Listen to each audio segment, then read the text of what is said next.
So here Jordan Peterson and Ben Shapiro are having a conversation about the rampant increase in sexual boredom and our need for novelty. I think they have some really good things to say, but also I'd offer a few cautions. Let's take a look. It's a rare person who hasn't primed their appetite with hunger before a Thanksgiving feast, right? You don't want to have a plate of pancakes at 5 o'clock if you're going to have a Thanksgiving feast at 6. Good point. And you might say, well, why not? Because more is better. And the answer is no. The right amount is better, and the right amount involves a certain amount of deprivation. Okay, I want to say something here. I understand the comparison between the sexual appetite and our appetite for food. And I think you can draw some fair analogies there. But there's also a danger here that I want to press into. And it's this: a person with whom we are engaging in sexual relations is not a piece of meat, right? A hamburger is a piece of meat. A Thanksgiving dinner is a thing that you are consuming. And there is a grave danger. In fact, it is the grave danger that creates this problem of boredom and our need for novelty. The danger that creates that is precisely when we treat someone as something, right? I would argue here, and I've learned all of this from St. John Paul II, that when we treat a person, someone, as something, the end result of that inevitably is what they're calling sexual boredom and our need for novelty. Because something is very limited. When your goal is pleasure out of something, pleasure is a limited good, a thing is a limited good, and so there are limits, and what you are wanting is more. Sexuality itself, the cry of eros itself, is a yearning for something infinite, right? And the only thing that approximates infinity in this world is the dignity of the person, right? When our sexual focus is on upholding the dignity of the person with whom we are engaging in sexual relations, when our goal is to explore the inner mystery of the person, to enter the depths of the inner mystery of the person, if that's our goal and that's our experience, boredom is impossible. But when pleasure is the goal and you treat someone as something, boredom is inevitable. That's the danger of this analogy between our appetite for food and our appetite for sex. So we're laying the groundwork for something I want to say later, but here Jordan Peterson's going to jump in. He's saying one of the ways around that, he's talking about one of the ways around a certain boredom here. So let's see what he says. In any case, one of the ways around that is for men and women in a marriage to stay apart from each other for periods of, these researchers looked at 8 hours. If you get some distance, the desire reemerges. And then you were talking about novelty. And so this is... Okay. I think he's, making a point that I wouldn't argue with in principle, that separation can make the heart grow fonder, right? No doubt. When I'm on the road and I'm away from my wife for several days, I'm very excited to come home. A natural and fine reality. But again here, there's a certain, a certain reductionism of the person to a thing where like my goal is to increase my desire. Well, what kind of desire? What's the character of your desire? When your desire, again, is merely for pleasure, not that pleasure is wrong or the pursuit of pleasure in itself is wrong, but when we treat a person as a means to my pleasure, we're now in a usurial relationship rather than a loving relationship. And I want to argue here that the opposite of love is not hatred. The opposite of love here is using a person as a tool, using a person as a means to an end. So what is the character of desire that we're trying to increase by separation? Is it, I want my libido to kick back in so I can attain the pleasure that I want because we're having sex too often and my libido gets sated, so you're no longer the thing I want you to be to increase my pleasure?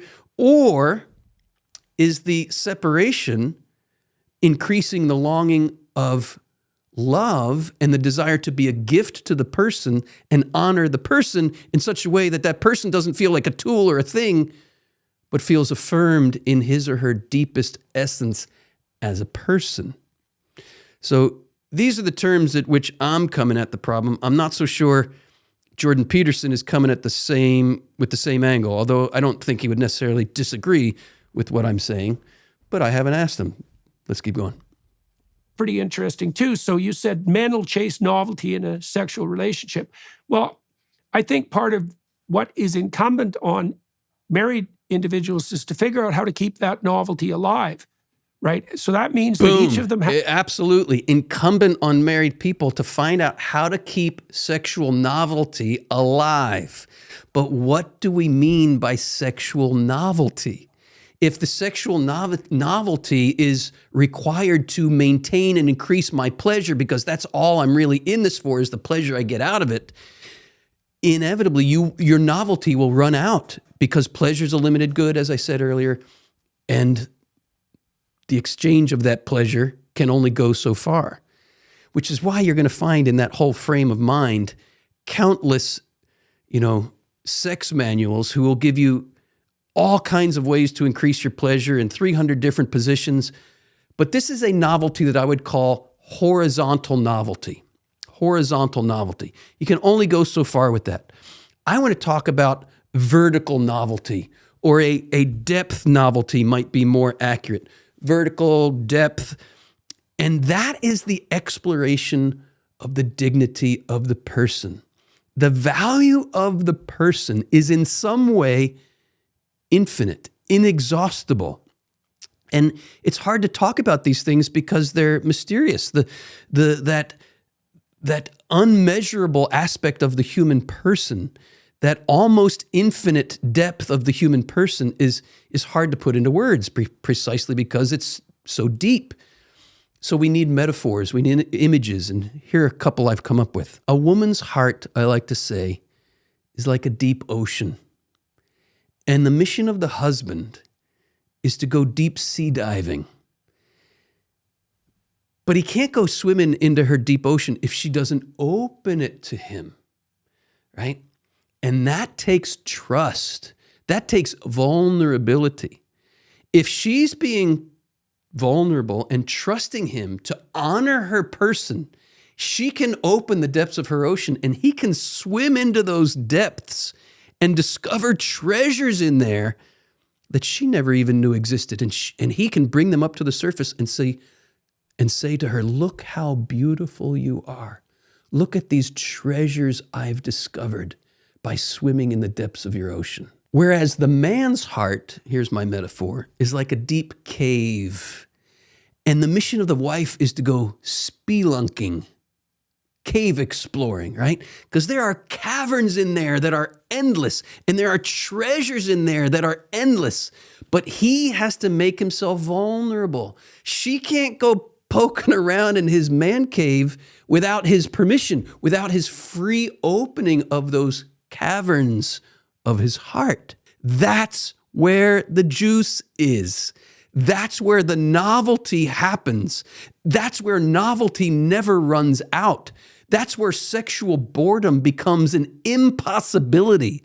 And the idea of, changing the lighting or changing the clothing or changing the position, again, not that those things can't be of some service to the overall experience. Of course they can be, but it doesn't become the focus.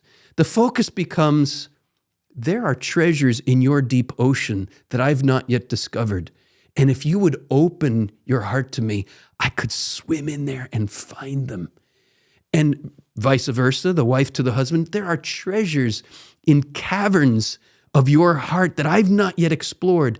And in our lovemaking tonight, if you would take the risk of opening those parts of your heart to me, and I could enter in, I would find these treasures. When we limit sex to the merely physical, when we limit it to the merely physically pleasurable, and our focus is there, novelty inevitably runs out and boredom sets in, and your Sexual desire will go here or there or anywhere that you think you can find novelty in that limited horizontal sense versus that depth novelty or that vertical novelty to which there's no end. Let's see what they have to say next. To be transforming. And I think the best way to do that is in relationship to a spiritual pursuit. And then there's I where think Jordan's women getting at also want a similar novelty, but idea the to what I was novelty saying, they're a looking for in men spiritual is pursuit. more multidimensional and performative. One of the things that's actually fascinating about this is that, biblically speaking, and right in the Bible, one of the mandates is that for a period of at least 1 week out of every month, married couples are not supposed to have sex. Okay, I think Ben here is talking about, there's a somewhere in the Old Testament, obviously he's Jewish, that's what he's talking about, is an admonition to refrain from sexual relations during the flow of blood. So that would be about a week plus, and I think, if I'm not mistaken, that's his reference here, just in case you may not have known. Right in the Bible. So one of the purposes of that, presumably, would be to create the scarcity and the novelty that you're talking about. Because if you're married, then obviously there's tremendous availability of sex. I mean, contra every single weird public opinion out there, married people tend to have sex significantly more than single people. And it is not particularly close. But theoretically, the scarcity goes away, the novelty goes away, and then so does the romance. Yeah. And so the Bible that's a literally danger. says, When scarcity goes away, the novelty goes away, and so does the romance. Again, I believe there's a valid point that they're making, but I would want to take it again to this personalistic level. And personalistic, that's a phrase we don't use every day. John Paul II uses it, and he means we can't understand what sex is unless we understand what the person is. And one of the grave dangers in the modern world is that we reduce sexual relations to an animalistic kind of level. The opposite of an animalistic approach to sexuality would be a personalistic approach to sexuality. And the key ingredient of a personalistic approach to sexuality is freedom, right? What's the difference between a person and a mere animal?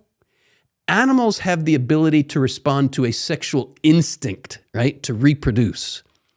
We have the ability as persons to respond to love, right? And so John Paul II has a great book called Love and Responsibility. And you may think of you better be responsible, you better do the right thing. Let's pick apart the word responsibility. It means the ability to respond, right?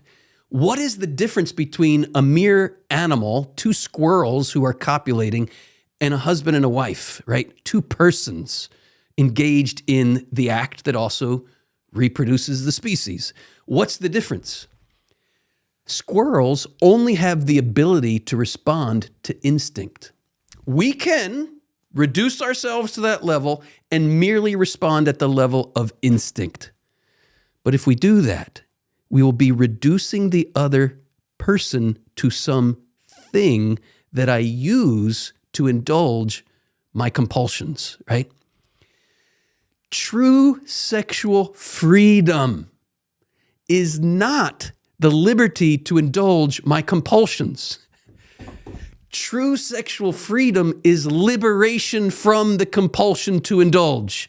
That's what makes us persons, right? We have freedom. In fact, there's a video I did where I said, and you can find it in the description, where I said, I've asked hundreds of thousands of women this question. What question? How many of you want to be married to a man who cannot say no to his sexual desires? Never has a hand gone up and said, oh yeah, that's what I want. What are they recognizing here?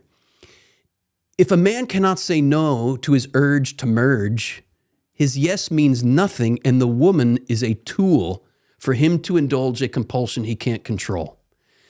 She's going to be treated like a thing. This is going to be an animalistic activity, right? We are persons, and true sexual freedom is the ability to say yes and the ability to say no. I always recommend to married couples times of abstinence in the pattern, in the rhythm of their marital relations. Why? precisely to exercise your freedom, to demonstrate that when you say yes, it's a freely given yes. Because if you can't say no, your yes means nothing. Freedom means I have choices before me to which I can say no, to which I can say yes. If I can't say no to my urge to merge, this is not sexual freedom just to indulge it. That's sexual enslavement. And this is the root of all kinds of dysfunction in the marital relationship. I'll end with this thought. John Paul II says in his book, Love and Responsibility, that ensuring that every act of sexual relations is upholding the dignity of both persons involved to the level of person and not being treated animalistically, but personalistically. He says this is the internal problem of every marriage. Wow. Solve this problem. Put your energies into honoring the dignity and value of the person and not treating that someone as something in your sexual attitudes and behaviors, and you will solve the internal problem of every marriage. That's his proposal, and I believe it. And the Theology of the Body Institute exists to accompany you on that journey out of this impersonal, animalistic understanding of sex that we've learned from a pornographic culture into this grand, glorious depth and vertical vision of sex as upholding the dignity and value of the person. If you want to go on that journey, check out our other videos here at this channel. Leave a comment. I'd love to hear what you think about what we're saying here on our channel. And also click that link that says TOB for free. And we'll send you 3 free videos that will introduce you to our flagship course here at the Theology of the Body Institute.